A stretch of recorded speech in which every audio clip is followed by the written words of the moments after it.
Okay, so yeah, and good evening, everyone.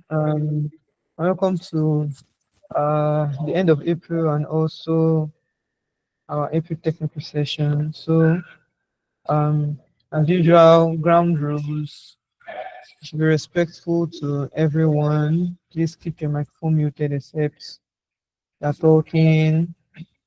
Actively share your thoughts or what you think in the chat section and also ask questions. Let's keep the discussion focused on just AI and machine learning and only what we're talking about. Let's not spam the call. Most people joined the session on time, so I would have said join the session. But then feel free to ask questions. So if you have questions, just put them in the comment section. And most importantly, let's have fun and enjoy this session. So, like I said, this is our April technical session, and I've done a short welcome. We're moving into the session, and this is our second community session where we are not bringing a speaker, but instead we are doing it ourselves to just see and learn from each other in the community before we bring people to the community to speak to us. So, um, first off, we're talking on exploring prompt engineering and RAG with Google AI tools. So we'll be looking at prompt engineering and we'll be looking at RAG and we'll be looking at RAG with Google AI tools. So let's begin with prompt engineering and we'll be starting with Usman Bakari who will be taking us on just prompt engineering for like the next 10 minutes.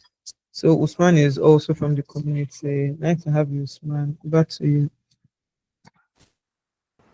Thank you, Ifeon, for the introduction.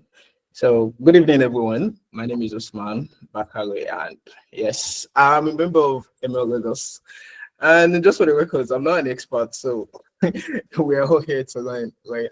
So, yeah, I will not waste or take too much of our time. I'll just dive right into the session. So, I'll be talking about prompt engineering.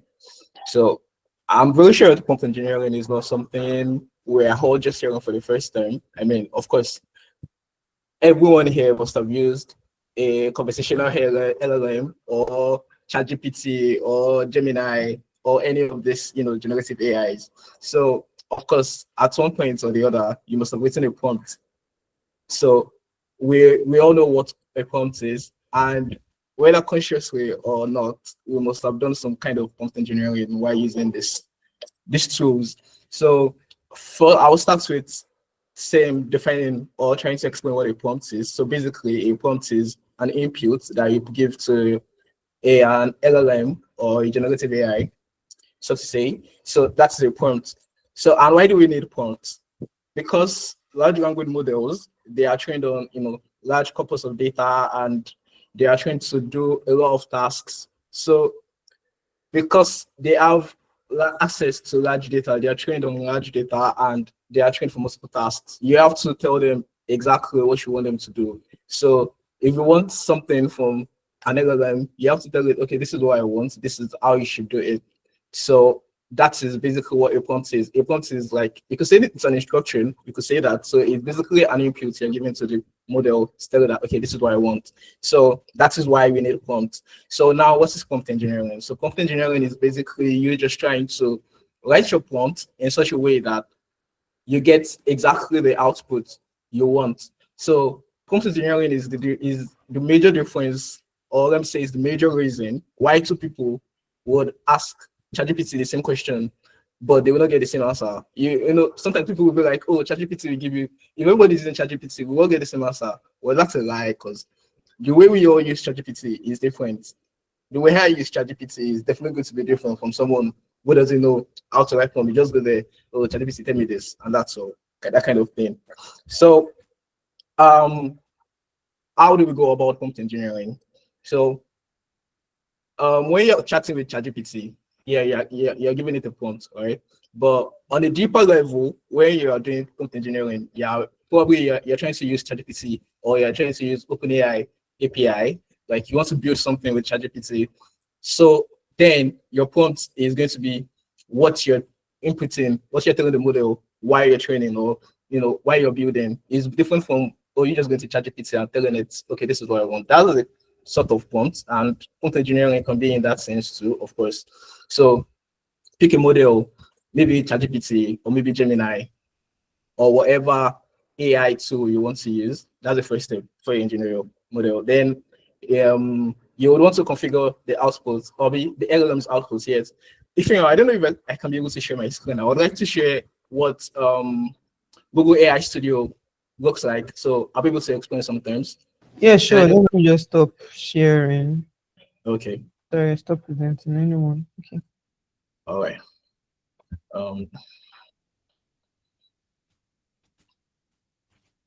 Give me a minute.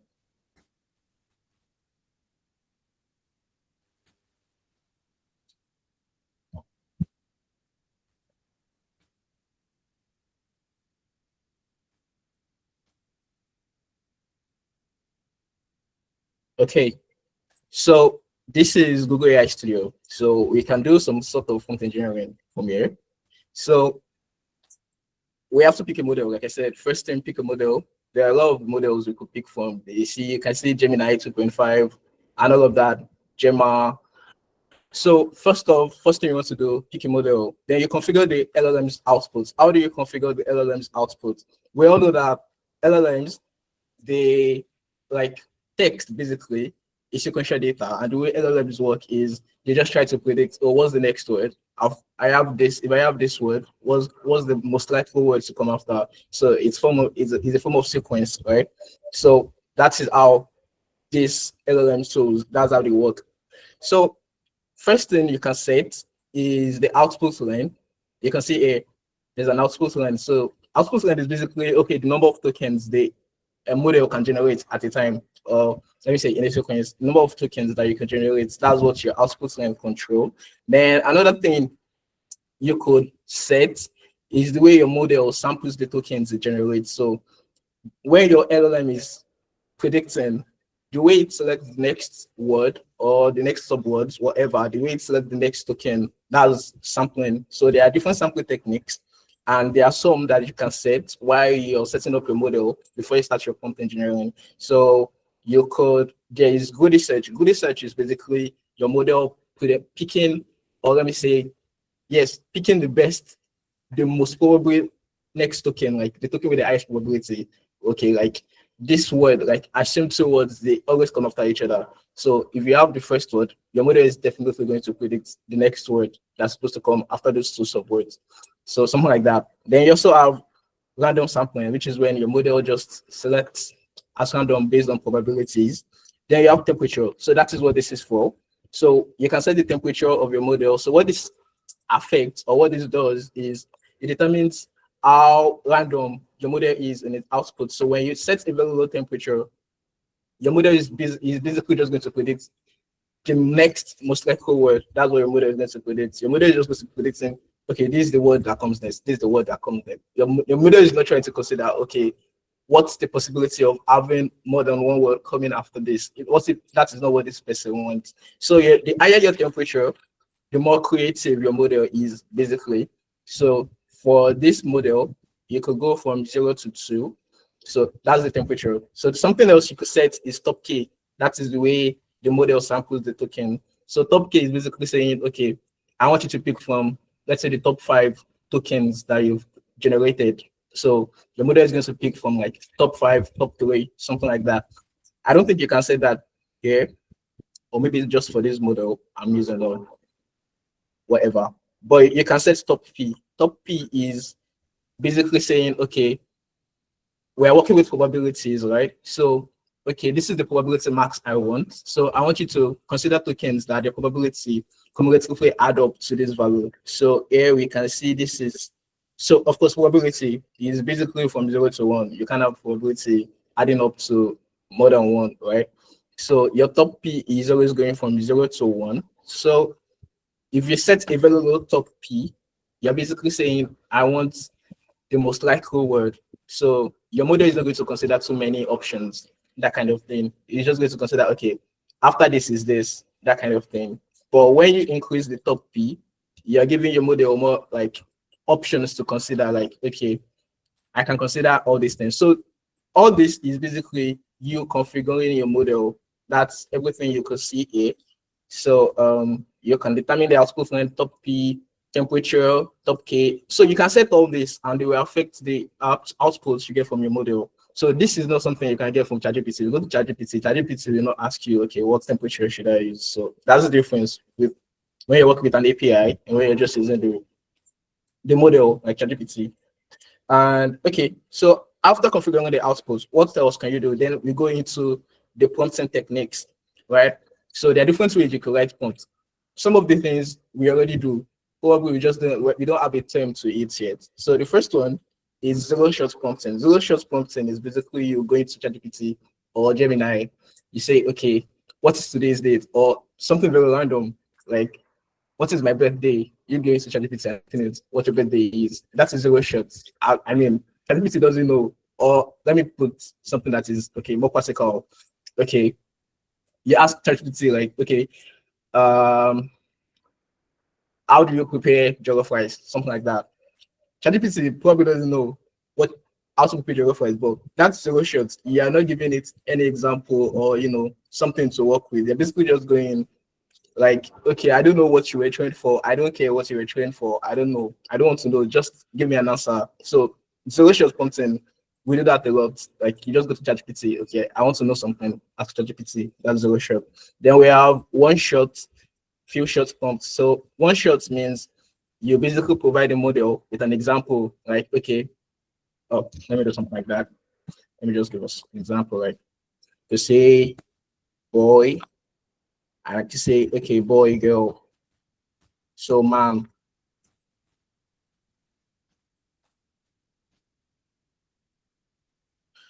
sticking them. So, one shot is you giving an example of what you want from the model. Like I did here, I said, boy, girl, man, what? Of course, the model would know that, okay, I want it to follow the pattern that is in the example I provided. So that's one shot or few shots. Few shots is when you have more than one. So it could be as simple as this and it could be as complex as you can make it be. Then another prompting technique you could use is contextual prompting. So contextual prompting is something I'm sure a lot of us here do. So contextual prompting is you going to ChatGPT that, oh, okay, this is what I want. Then you provide context. Like you don't just give it a very generic prompt. Like you tailor it down to what you want. Like, okay, I want to write a letter. I don't just tell ChatGPT that, oh, write a letter to so person. Of course, you go to ChatGPT. Oh, this is what I'm doing. I'm applying for so job. This is the job description. This is my qualification. Okay, this is the company I want to write it to. A lot of people, they of course we all know how we use ChatGPT. Like you give it what you want, like you provide context so that ChatGPT will not just give you a letter that is looking like it came from ChatGPT, of course. Because when you provide context, what ChatGPT is going to give you is going to be tailored based on the context you're giving it. So that's like an example. That's a scenario I've given there. And another prompting technique is role prompting. So this one, I think now, like I've been seeing it a lot these days, especially on LinkedIn. Like people will just be like, oh, you're not using ChatGPT the right way. This is how to use ChatGPT. You know that you can use ChatGPT to get a job, something like that. Then you see what did they tell you? They tell like, oh, they input a prompt that goes like, okay, ChatGPT, you are the HR of so company, or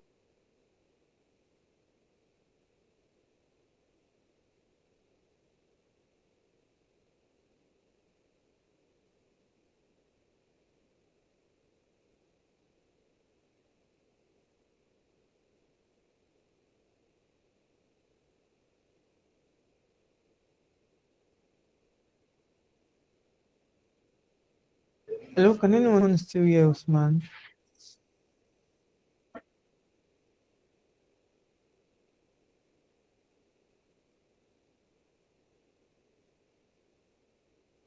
No, I can't Yeah, hear I you. can. Okay, that means he probably next you're week an expert in this field, when he something like that. comes. So do this for me, Sorry, or you're an expert in this Usman. field, give me advice. Usman, you went off for a bit, like maybe some seconds. We could not hear you. Oh, can you hear me So now, if you though? start from the example part again. Yeah, we can hear you. Can you hear me now? Yeah, we can.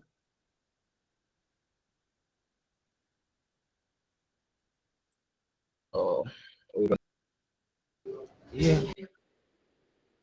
I went off. So I'll just go over contextual very fast. The So, HR example, you're oh, talking okay. about LinkedIn Oh, yes, and the yes. HR So, example.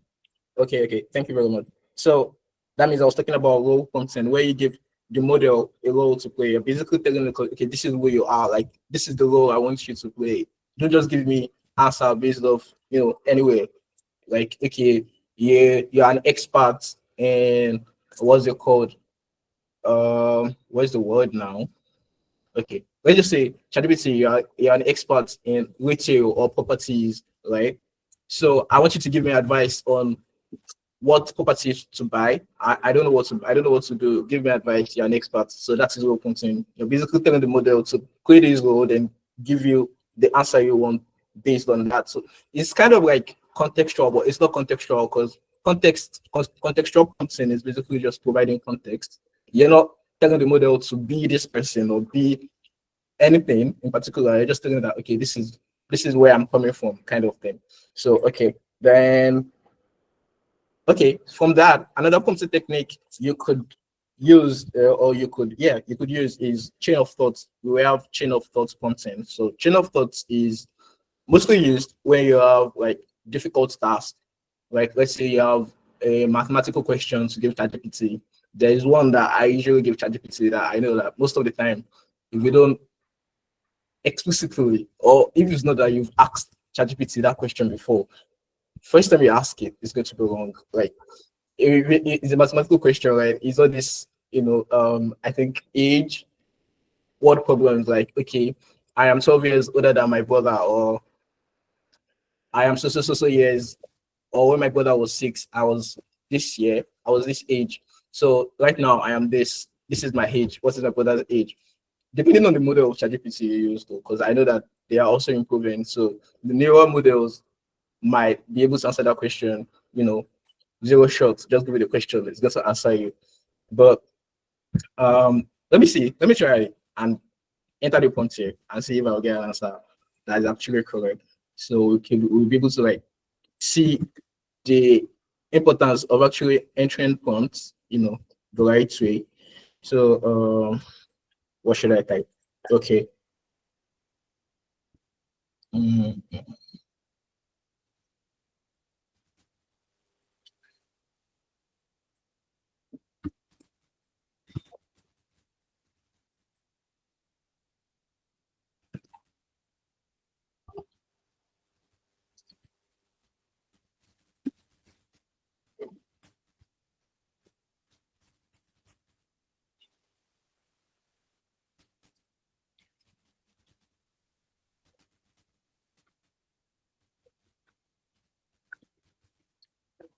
All right, looks like Usman is okay. Okay, I still here. I'm here. I thought you went off Let's again. see. No, no, no. I'm still here. Network is not that bad. I trust good. Even though they always disappoint me.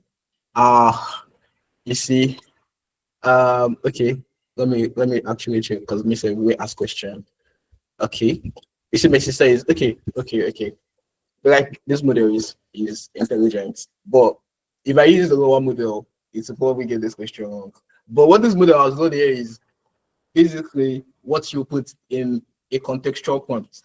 I'm sorry, a chain of thought prompt. So chain of thought prompt is okay. You provide a very complex question and you tell it how to go about solving. Like let's assume I want to solve a differential equation. I want to solve a differential equation. First of all, okay, I'll tell GPT, this is what I want to solve. Like, okay, first of all, check is this differential equation? Is it an ordinary differential equation? Is it a partial differential? Is it homogeneous? Is it non-homogeneous? That kind of thing. Okay, if it's homogeneous, then okay, try to use auxiliary equation to get so. Then after that, you can then solve the simultaneous equation. After getting the simultaneous equation, like that. Basically give it the steps to follow. So that is chain of thought. So you're providing the model with a fool's guide basically to follow so that the model will know that okay, this is how to go about this. It will not just be hallucinating and giving you nonsense answer. So that's chain of thought. So similar to train of thoughts is tree of thought. So tree of thoughts is it's like okay, this is what I want. Or let's say you have a like what you're trying to solve. It can be in more than one way. Like you have options, like you have multiple outputs. Let's put it that way. Like you have like it's like you have an if else elif kind of work, kind of situation. So if it is this, then you should follow this train of thought, or you should do it this way. If it is not that way and it happens to be this way, this is how to go about it. So that's a train of thought kind of prompt. So you provide the model with basically different scenarios or different cases that you can have and how to go about solving the problem or getting to the final solution in each case. So that is like a tree kind of, because it's not just one way. Chain of thought is one way. And when you're doing chain of thought, what you want to make your temperature zero so that because you want your model to be as exact as possible. You don't want it to be showing off by considering too many things. This is how it should be. This is how it should be. So you want to do greedy sampling, so you don't want to be considering so many things. If this is how it should be, that is how it should be. So your temperature will be at zero when you're doing chain of thoughts or tree of thoughts. Okay, tree of thoughts is not going to be at zero, sorry. Because tree of thoughts, you are considering different scenarios. So that's already you. So your model must be able to pick from different tokens, right? Because it's not just one way this time.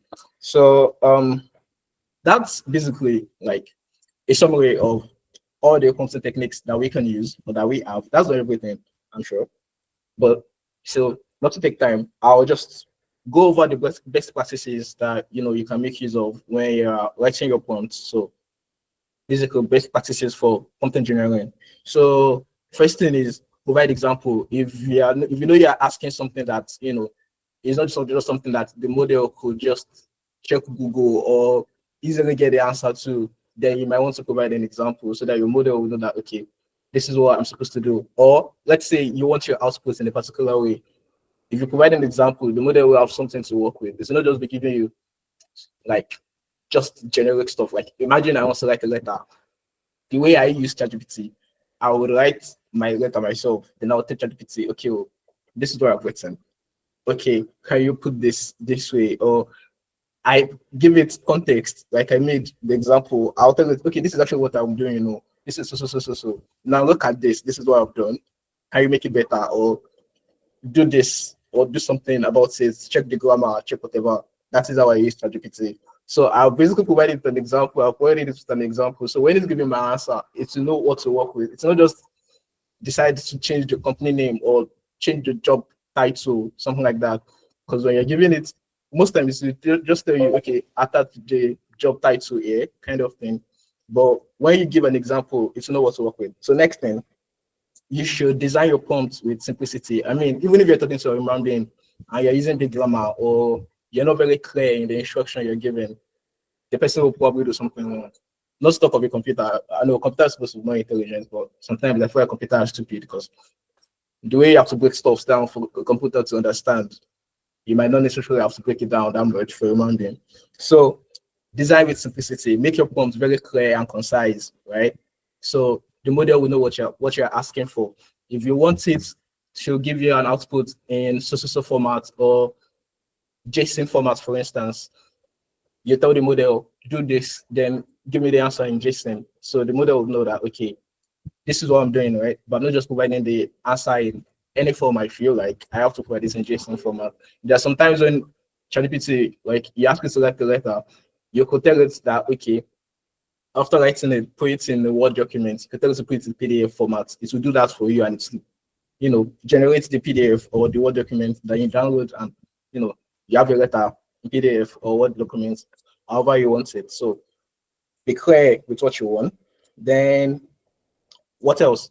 Instructions over constraints. Like if you don't want something, don't just tell the model to just not touch it. Instead, give it an instruction that's going to be clear that it's know that okay, I'm not supposed to go there. not just because if you are providing constraints, of course, you are restricting the model. But if you give it clear instruction, that's better. Even, I mean, just think about like you're talking to a human being. It's better for you to just tell this person, okay, well, this is what I want, right? Then the person, it's up to the person to go about it. However, the person likes, just as long as the person gets to the results, right? So think of it that way. Then what else do you want to do? Let me see. I think I have one last thing here. Uh, let me see. Okay, you want to experiment. So I think that's the last thing I will say. You want to experiment with different inputs, like of your prompt. So this is what if you want. This is you know what you want, right? So you can try. Okay, you've given it the first prompt. This is how it answer you. Then okay, you try to provide context and see how the model performs or the output it gives you. If the context is there enough, okay, maybe I should provide an example. Then you provide an example. If the model is still hallucinating and giving you nonsense, okay, and then okay, let us break it down. Like, okay, go about it this way, something like that. So yes, so that should be all from my side on the session on prompt engineering. I hope everyone has been able to learn know too about prompt engineering and using Google, Google AI Studio, how you can use it to test your prompt and stuff. So yeah, thank you for listening. Thank you very much, Usman. Does anyone have any questions before we move forward?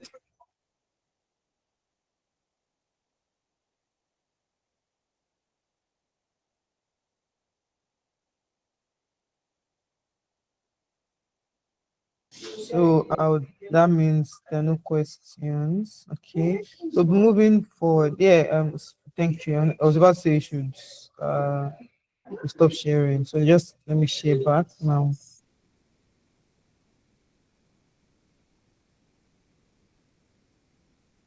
Okay, so I think we're done with prompt engineering.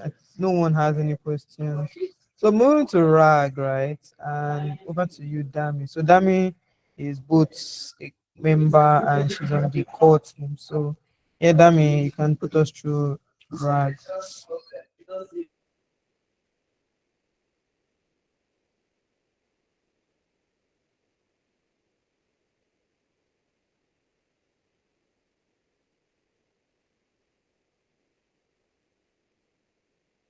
Dami, yes, are you here?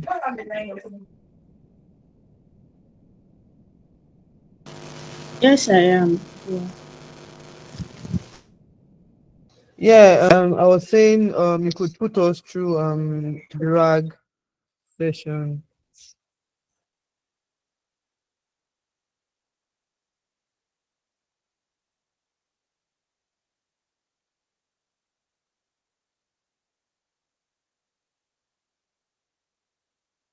Hello.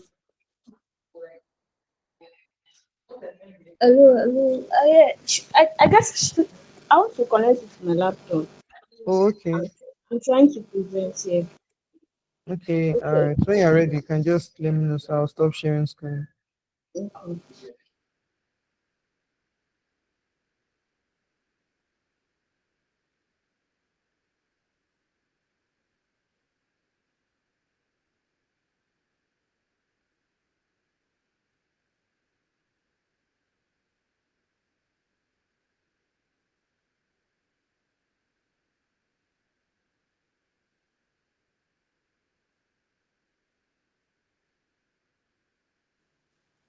Okay. Good evening, everyone. So, from this time I'll be presenting. I'll be talking about RAG in relation to LLM.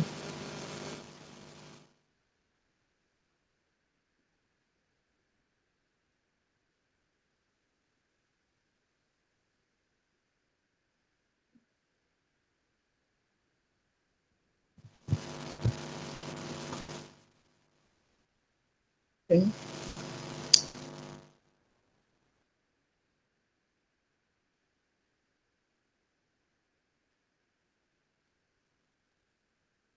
Okay, RAG in relation to LLM.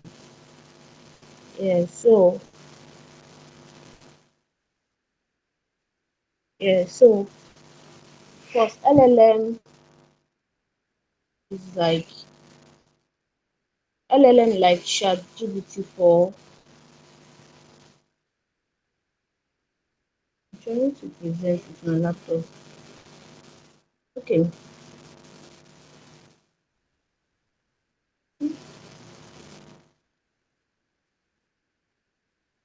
Yeah, LLM like ChatGPT 4 have have have amazing progress.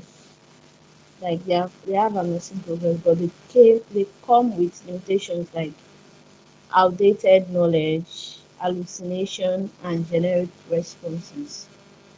Yeah, so those are the limitations of LLM that augmented generations has come to solve. So in this lesson or chat and TED talk, so we're going to be discussing what is retrieval augmented generation, the limitations to LLM that brought retrieval augmented generation to take place. Yeah, why use of retrieval augmented generation to improve LLM. Yeah, so those are the things we are going to be talking about. So what is retrieval augmented generation? Retrieval augmented generation is a technique that enhances LLM by integrating them with external data sources. Yeah, yeah, by integrating into external data sources. So in that kind of way, it's going to it's going to make the LLM to be more specific, to serve a specific purpose, and the information won't be outdated, it will be updated. So that has been the purpose of retrieval augmented generation to LLM. So it said by combining this,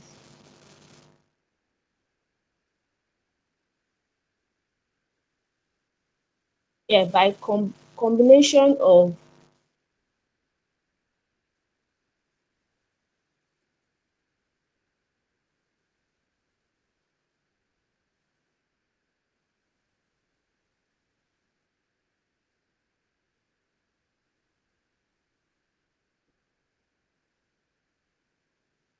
yeah, so the combination,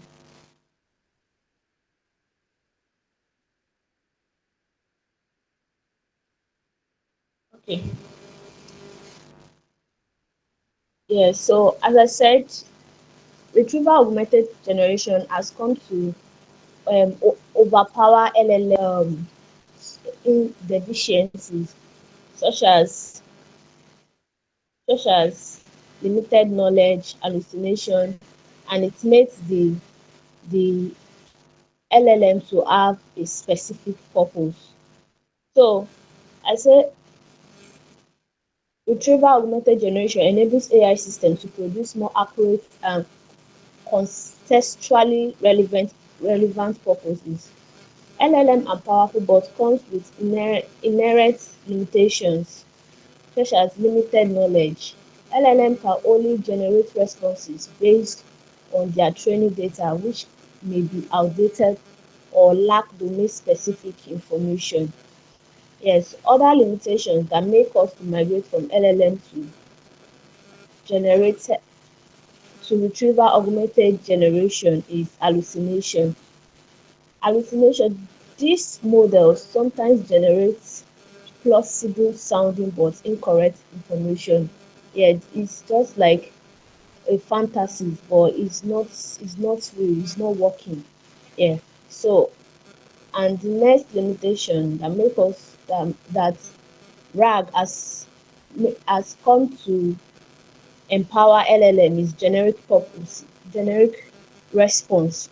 On a norms, LLM is just a generic thing, it's just general.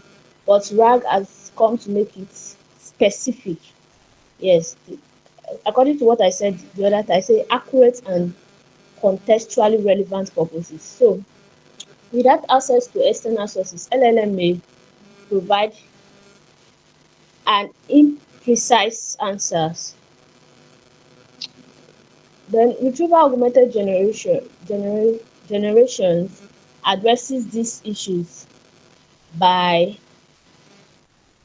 allowing models to retrieve up to date and domain specific information from structured and unstructured data sources such as databases, documentation, and API. So what I was trying to say is that um with the use of RAG, I would say RAG now. With the use of RAG, we have to provide specific database relating to the project, specific documentation, and specific AI compared to LLM that makes it general. So yeah, as I said, the topic of this tech chat is, yes, is retrieval augmented generation in relation to LLM. So why use of RAG to improve LLM? Why do we think to use RAG to improve LLM? So I'm going to be saying citing an example. So to better demonstrate what RAG is and how the technique works, let's consider a scenario that many businesses today face. Imagine you are an executive for an electronic company that sells devices like smartphones and laptop. You want to create a customer support chatbot for your company to answer user query related to product specification, troubleshooting, warranty information, and more. You would like to use capabilities of LLM like ChatGPT or GPT-4 to power your chatbot. However, LLM have the following limitations, leading to an inefficient customer experience. Yes, so these are the limitations to LLM that RAG has come to face. It's a lack of specific information. Language models are limited to providing generic answers based on their training data. Yes, they just provide general answers. That's why if you go to ChatGPT, you ask it any question, it's just answer like it's general, any question. But if we are going to make a chatbot for my business or for our company's business, we are going to make use of retrieval-augmented generation because that is specific. Yeah, and that kind of chatbot, if you are coming to ask what is Nigeria, it's not going to answer because it doesn't know anything about the government, is not trained to answer anything about Nigeria. So yes, so that is what I'm trying to say, that LLM requires limited knowledge. It requires limited limit limit it requires unspecified information. Yes, that's how we put it. It requires unspecified information, like it's not direct. Yes. So it's furthermore, the training data of these models have a cut-off date, limiting their ability to provide up-to-date responses. Okay, like one of the AI lady that came the last in one of our women in machine learning program. Okay, um she made a menstrual cycle detector, that's how we call it. So that kind of system, when we come to it, that okay, come and say please generate the rate of profit, the rate of how businessmen in Nigeria are making profits in a year, it will not answer. So that is what RAG means. It's more specific. Is a type of LLM that makes solutions to be direct and specific. And I, with what we have been explaining to ourselves, we could see that it makes a system flexible, simple, and time time time time specific to produce a system. Like okay, I'm trying to say that LLM in general, okay, when we just go, I want to create LLM, is not is a general purpose, so it might take time. Yes, there are some APIs that someone can use now to to make it more faster, but from scratch without agentic AI, generative AI, it will take time. So that kind of thing, with the use of precise problem and providing precise solution, that is what RAG needs. Okay. Another thing why we had to migrate from LLM to RAG is hallucination.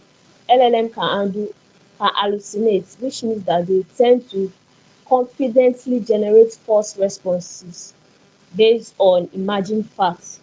Yeah, because so many informations are and so many data sets are there. Yes, I'm not saying the data set will not be trained or it will not be fine-tuned or it will not be optimized, but at the same time, we could see that it's still for general purpose. So it, in terms of guessing, it's not direct. In terms of guessing, which is the most suitable answer to provide, is going to generate false responses based on imagined facts, and this algorithm can also provide responses that are off topic if they don't have accurate answers to the user's query, leading to a bad customer experience. Then what made us to believe that RAG can face this issue of specific purpose and LM cannot is general purpose is that LLM is general purpose, like is a generic it provides generic response. Language model most often provides generic responses that aren't tailored to specific context.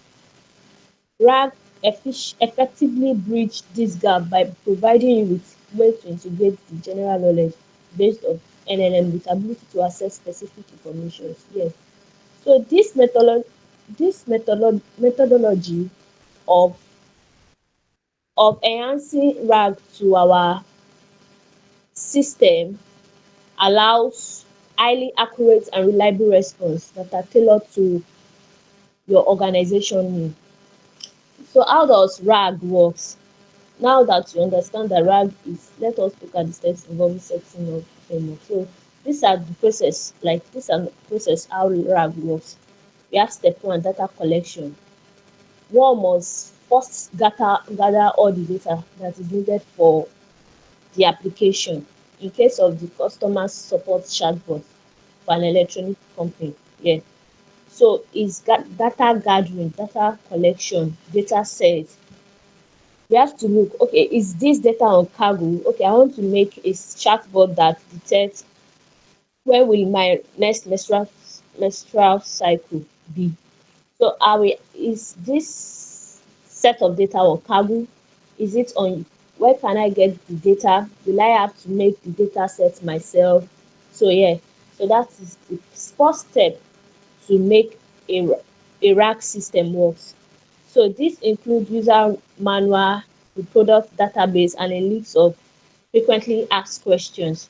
Yes, the step two is data chunking.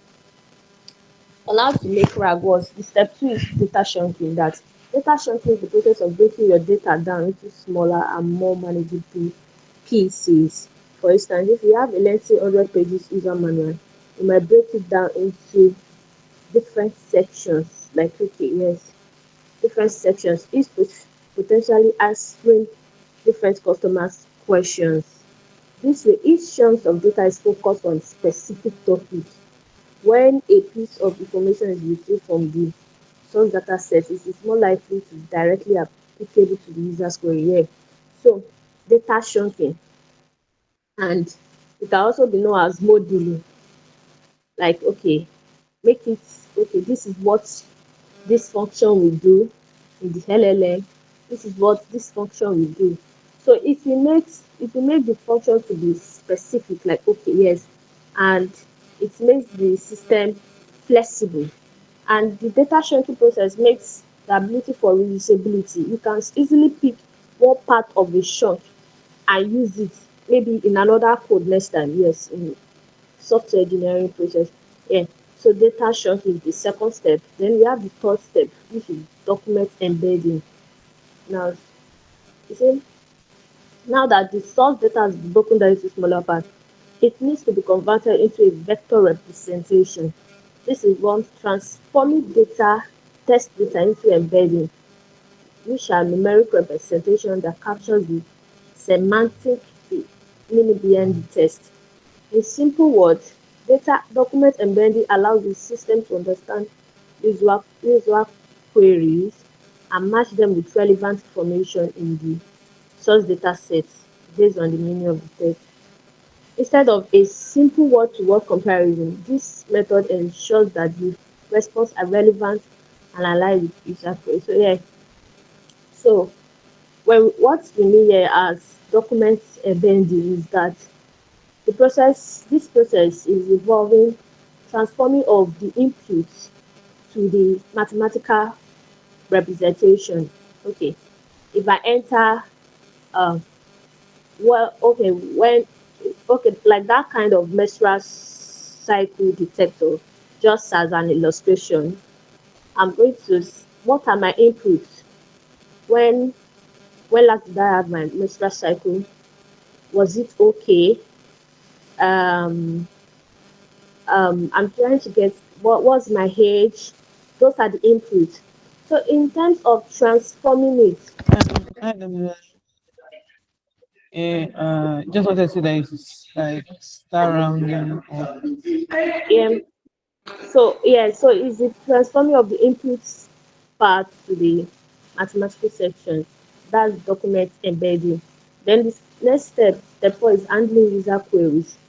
So once the query is converted into an embedding system, the system compares the query embedding with the document embedding. Yes. So it compares the input with the data sets. It compares the input with the data set, then it gives an output. Yes. So if there is a similarity, it will give an output.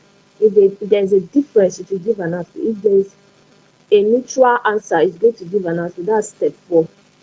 The step 4 is handling user query. Then the step 5 is generating response with an LLM.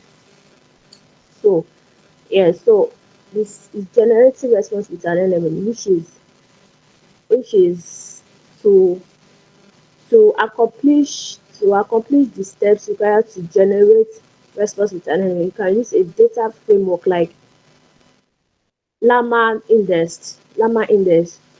He said this solution allows us to develop our own LLM application by efficiently managing the flow of information from external data sources to language models like GPT-3. So practical application of RAG is text summarization, um, personalized recommendation, business intelligence. Yes, those are the practical application of RAG. It says challenges and best practices of implementing RAG system. What are the challenges? We know about integration complexity. Yes, we could say RAG can RAG has come to make LLM more specific purpose and simple, but the first time of using it, just like when a baby starts, yeah, so it's going to look complex, but the first time, the second time, in the process of data chunking, you can pick some functions and reuse it. Yes. So another challenge is and best practices of implementing RAG system is scalability. Yes.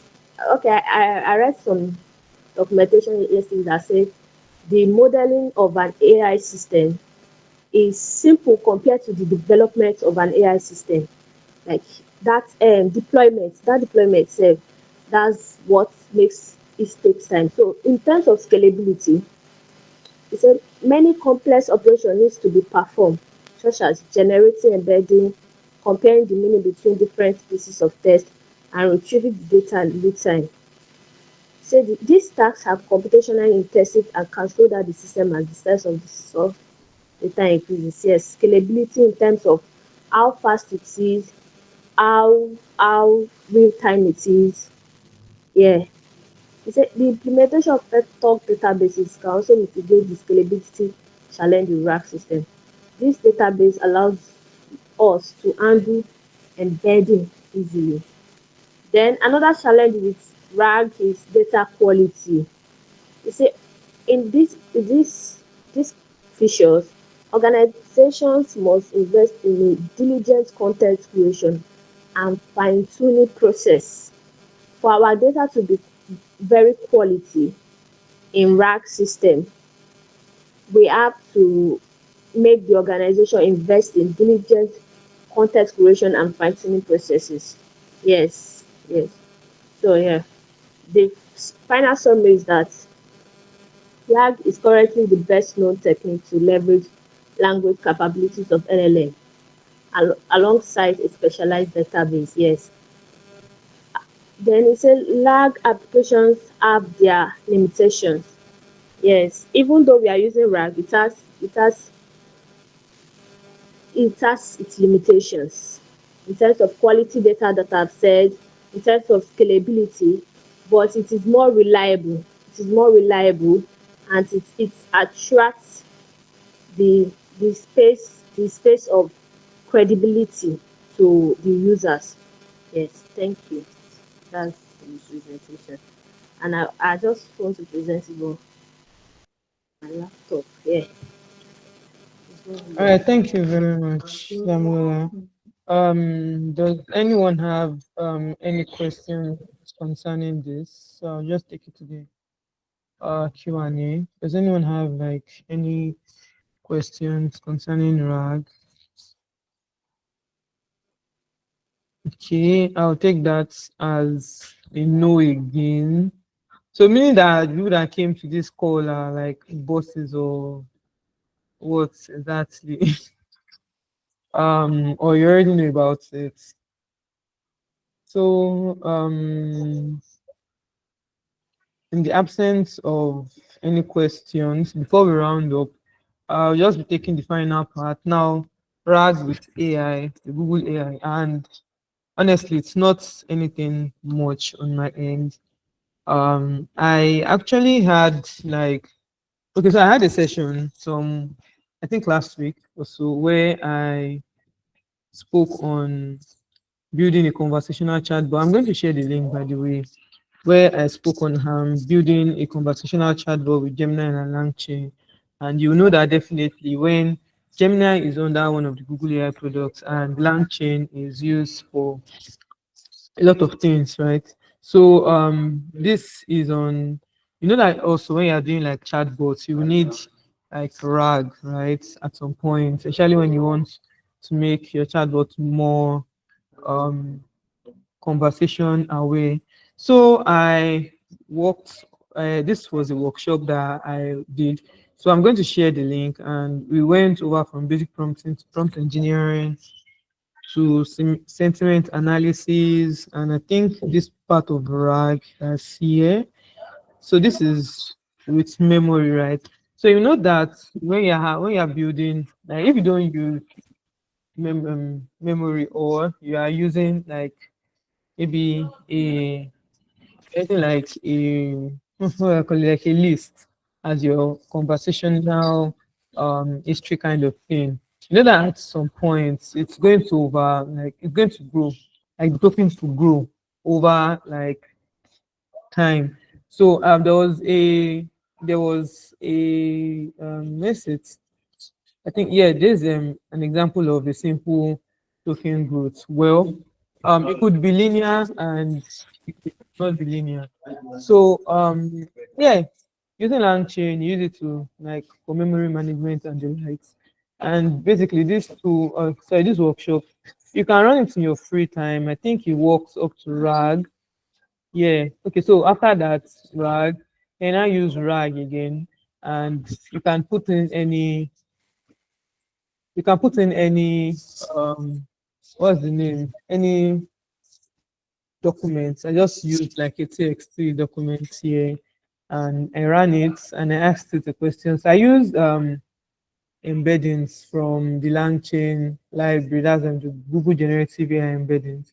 And you just ask it questions and you like build what you want to be. So when I share this, you can just play around with it and see what it gives you. You can just drop your observations on the group. Or you can reach out to me in case you don't have like, maybe it's not, you don't understand some parts. I could walk us through, but I'm not going to stay because this thing took like a 1 hour. It took around like 1 hour plus to go through this workshop. So it's not something I can do in like 30 minutes to explain to you. But I did some explanations there. Let me just drop it now. So this is it. I've shared it. So this is it. And yeah, that's all on what's the name? RAG and AI tool. So I'll go back to this slide. Does anyone have like any questions concerning like maybe RAG and AI or Google AI tools or something around that? Or RAG in general, or any questions from prompt engineering to RAG to using Google AI tools and the likes?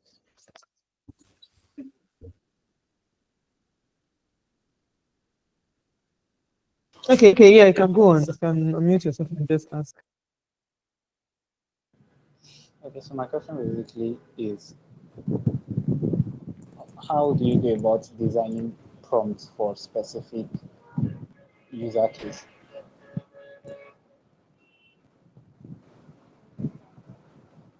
Okay, so that's a very interesting question. How do you go about so ideally, so when for me, when I'm doing something like a chatbot kind of thing, I always do this role-based prompting where I state, oh, you are something, something, something, or I also do this context-aware kind of prompting, and I mix like a couple of prompts together.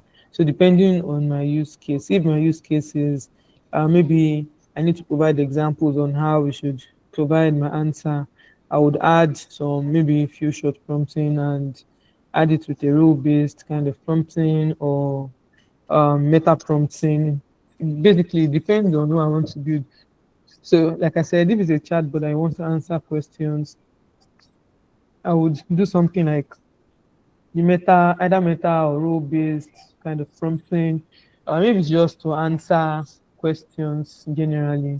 You just the general kind of prompting and give it some do's and don'ts that you shouldn't do or some things you should do. So that's how I'll go about my prompting. So there's no exact way. Just think of the scenario and think of how best you should do the whole prompts for the system. So does that answer your question? Yeah, it does. Thank you. You're welcome. Does anyone have another question?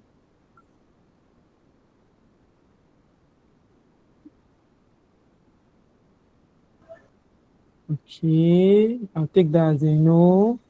All right, so thank you very much. Okay, Hassan.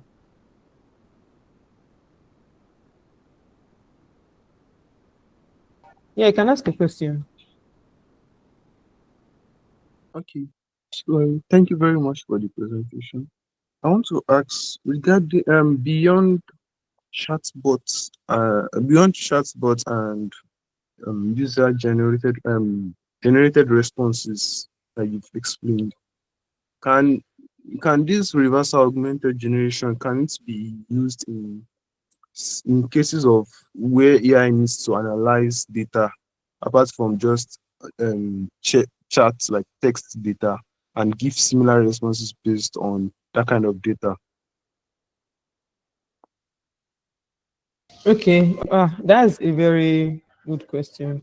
Well, no, exactly. You can adapt it actually to assist you.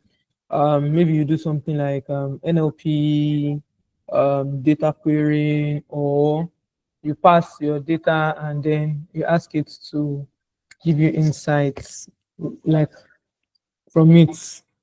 I don't know if that makes sense. So you can't directly just give it like your data and it should answer you like as if you are retrieving. Well, you already have like all these other methods that works for it, right? So you can do like NLP querying and ask it, okay, based on this, what do you see in the data?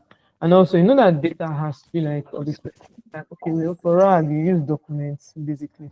So you have to like convert your data to a document and pass it. I mean, you can do. I'm not exactly sure of images. I haven't not done RAG and images together, so maybe like graphs and the like. So you can do something like that if you work. Maybe attach it to a VLM that would understand.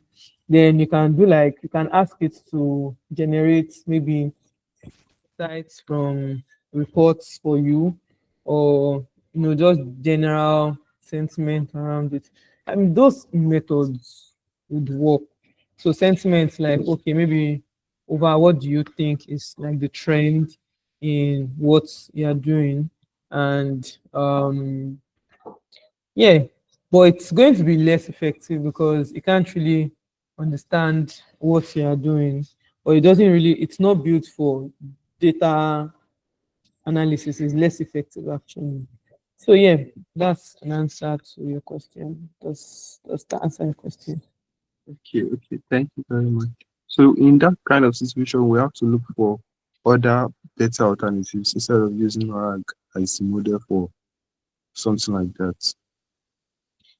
Yes, yes, you can, you can look for launching and see how launching can help you, break or give you an interface to doing that. I can't put like an exact example because I haven't done something like that before. So, but I know launching is like, it's just like that playground kind of thing that you can use. So you can use that and see how far it would go. Or you can just look for external APIs that really do those kind of things and put it inside your project. Okay, thank you very much. One more thing I wanted to confirm is that this this form of technology, or like the branch of AI now, is basically more of getting generalized information from maybe a database or a particular sort, and then giving us generated information from it. But what if it isn't provided with any sort of information, can it still like pull through a meaningful response? Like, would the accuracy drop, and was like the ratio? So how effective will it be? Generally, that's what LLMs do, right? They don't have Yes. an exact piece of information. So ideally with RAG, you're asking it maybe a specific or a niche kind of question. The accuracy between the questions should be better because RAG already, like, he has gone through, the documents. He has gone through like a knowledge base kind of thing to know what to answer you. But LLMs generally are like all over the place. They're like jack of all trades, and they won't give you a very good answer, especially when it comes to niching down your question. And at some point, if you continue to pressurize them, they could just start hallucinating. So um yeah, RAG would give you a better answer in most cases. I don't want to say all cases because, but I know most cases it will give you an answer if you do your RAG properly. Okay, thank you very much, sir. You're welcome. I guess okay, that'll be the last question because we're far beyond time. It's an hour and 2 minutes already. So yeah, thank you very much everyone for your time and for your patience. So upcoming events, we have this two events in May. Actually, there are three, but I didn't put the third one. But the first one that will be starting 2nd of May is Build with AI Gemini Sprint. And I'll just quickly give an overview. So it's going to be a month-long event where you just build with like Gemini, anything you want to build from any project basically. Incorporate Gemini into the project and use it to build anything you want to build. So registrations will start 2nd of May and will end 14th. So you can start building from 2nd of May.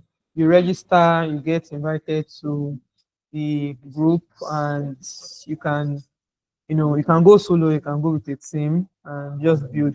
So at the end of the day, the projects would be publicized, and we're looking at, getting external bodies to actually publicize the work. So yeah, feel free. You can do anything actually. You can write articles, you can do a YouTube video, you can anything around, but it's just going to be Gemini based. And then as usual, we'll have our make technical session, and yeah, build with AI. So there's a build with AI events that we have in collaboration with JDG Lagos. So if you applied, you should be getting an email tomorrow to know your status, and I would see you on Saturday if you will come in. Then this is the build with AI Gemini sprint. So this is part of our build with AI campaign. And like I said, it's May 2nd to May 31st. So yeah, I hope to see you doing cool stuff there. So yes, as usual, follow us on Twitter or X, anything you call it, and follow us on LinkedIn for more updates or for more things if you want to let us know different things. So lastly, I think that should be the last thing. So yeah, we'd like to hear your feedback. Please give us feedback. So I'll drop the link for that. Yeah, let's see your feedback. And thank you very much for making it to the end of May and just say May, April, and every technical session. Have a lovely weekend and happy new month. Just a weekend. Well, it's almost the weekend because tomorrow is a public holiday, and Friday is just like a cheat work day. So yes, early happy weekend and happy new month in advance. Bye everyone.